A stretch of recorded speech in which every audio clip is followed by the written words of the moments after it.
Hey everyone, so today's video I'm super excited about because I'm going to be trying out these Prismacolor Premier markers, and this will be my first time ever using alcohol-based markers, so I'm super excited to see how they do because my only experience is with like Crayola from when I was a kid. But yeah, these were recently gifted to me, so they are a couple years old. So first of all, I'm gonna go ahead and swatch them and see how they do before I hop in the drawing. Okay, so I have my markers all laid out in what I think is a good color order, so I guess let's just see how these go. Okay, this is a colorless blender, so I'm guessing it's not gonna have any colors, so I'm gonna skip it. And these markers have two nibs, so we have just a wide nib and then a fine nib. I'm just gonna swatch on this side.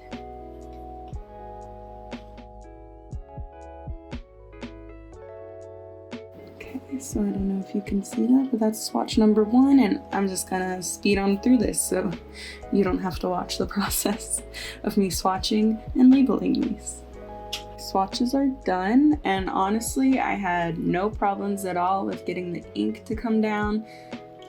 For the lighter colors, I can't tell if they're really that light or if they're just lower on ink, but I can definitely still use them. Now what I'm interested to see is how much they bleed through on this paper. Okay, so I am gonna have that issue, but as long as I don't tend on drawing anything on the back of the page, I should be good with these. There's no transfer on this side, so I'm pretty happy with that.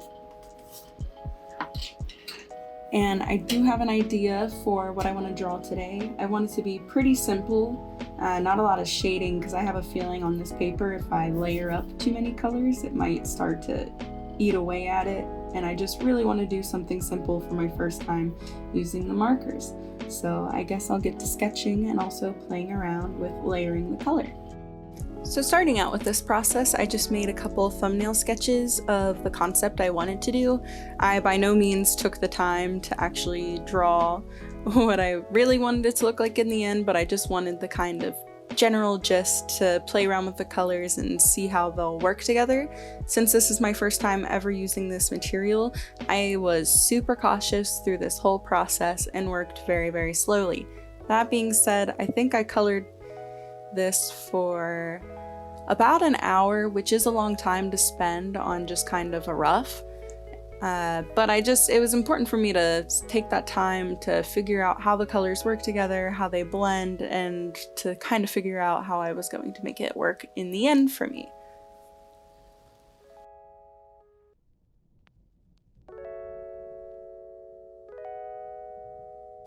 Overall, I was super pleased with the way that my sketchbook handled the paper. I'm just using a Canson mixed media tablet from Michael's is where I picked it up, but I'm sure you could find this in most craft stores online or maybe even Walmart. Canson's pretty popular. But I had no tearing at the paper, which is something I really feared in the beginning. So in this thumbnail sketch, and especially in the lower one where I get more detailed, I was really testing the limits of this paper because I layered a lot more than I thought I would, mainly to see if I could, and the answer is yes, I can. So whenever I was talking earlier about wanting it to be really simple, that was partially out of the aesthetic that I wanted, but also because I really didn't think I would be able to get the colors that I wanted, because I didn't think my paper was capable of it. But the good part about testing it out on this paper first was that I was able to determine, yes, I can take it too far, and yes, I will.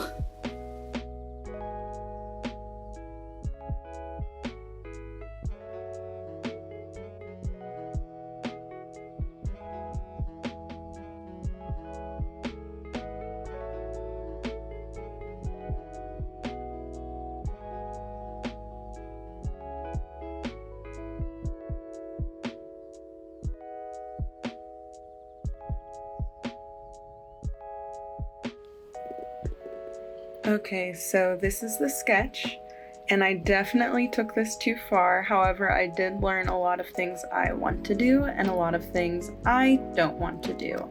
So I think I just got way over involved in adding all of the different colors and when I paint and when I draw, I really like to have every single color and everything, but I remember I specifically said I wanted this to be a simple drawing, so when I do the final one, I'm definitely going to strip it back, and I definitely liked when her hair was that lighter pink as opposed to this dark purple, but I think I've played around enough to figure it out and just go into the final illustration, and if it turns out bad, it was a learning process, and that's okay.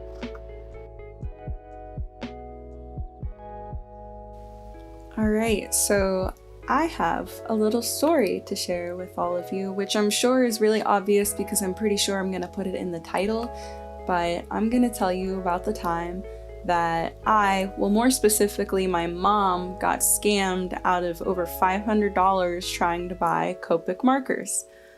So this story is pretty much the reason why this is the first time I'm ever using markers like these, because I was never able to get a hold of them, and it also scarred me for life. This story is something I've been carrying with me for probably like 5 years-ish, maybe more.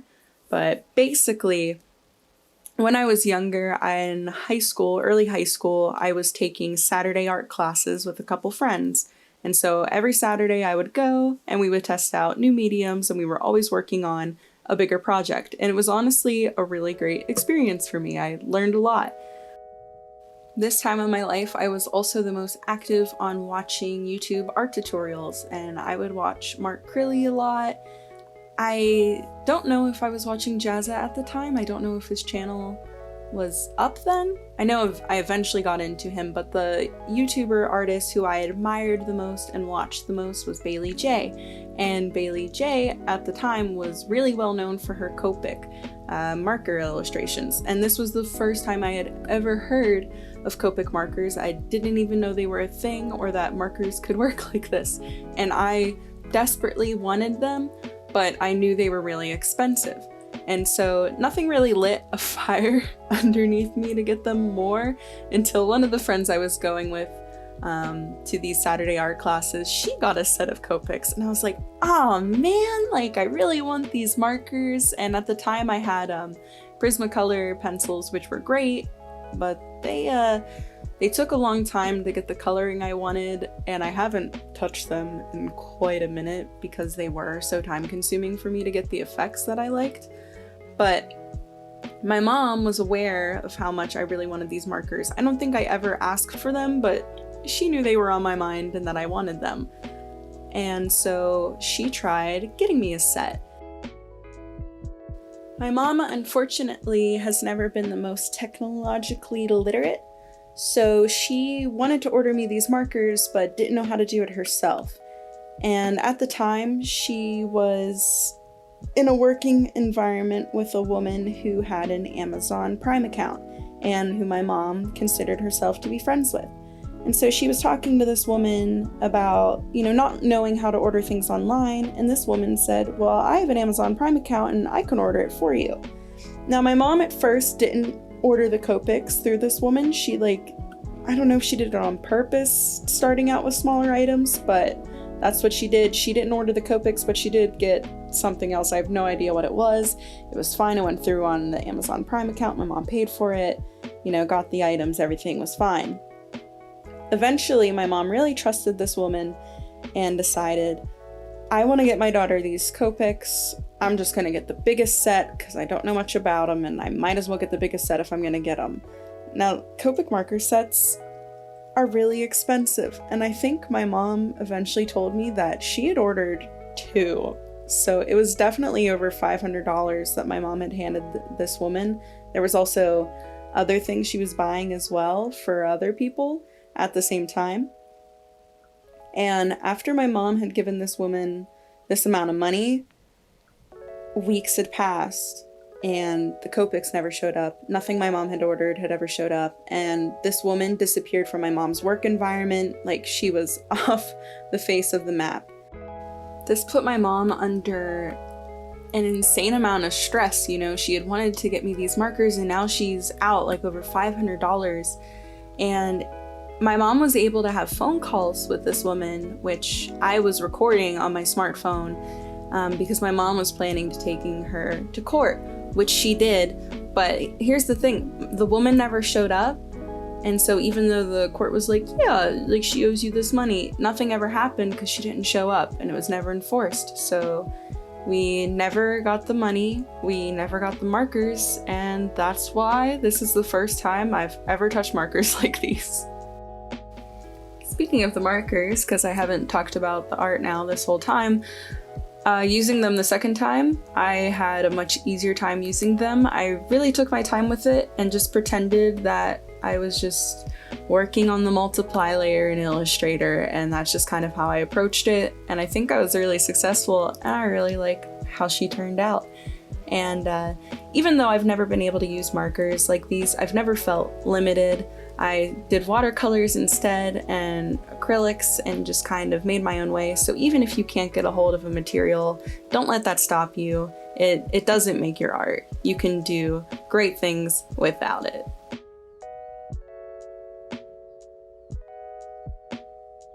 Okay, so here is the final drawing. Wow. Anyways, I had a lot of fun with this, and I feel like I learned a lot, and it also took way less time than I thought it would, even though it's now pitch black outside, and also not the same day. But anyways, that's all I have for this video. Thank you so much for watching, and you can go ahead and subscribe if you wanna, and I'll see you next time.